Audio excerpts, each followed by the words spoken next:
খারাপ সময়টা হয়তো অতীত হয়ে যায়, কিন্তু মানুষের খারাপ ব্যবহারটা কখনো অতীত হয়ে যায় না। শুধু নিজে থেকে কথা বলা বন্ধ করে দেখো, দেখবে অনেক আপনজন পর হয়ে যাবে। আসলে কেউ আপন হয় না।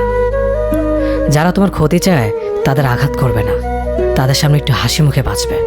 দেখবে তুমি আঘাত করলে যা কষ্ট পেত, ওরা তার থেকেও বেশি কষ্ট পাবে।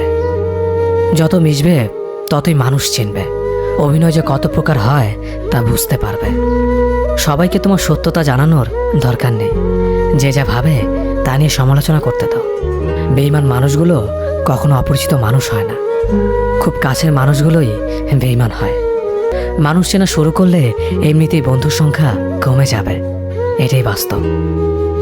3টি কথা মনে রাখবেন: যে তোমাকে সাহায্য করে তাকে কখনো ভুলে যেও না, যে তোমাকে ভালোবাসে তাকে কখনো ঘৃণা করো না, যে তোমাকে বিশ্বাস করে তাকে কখনো ঠকিও না।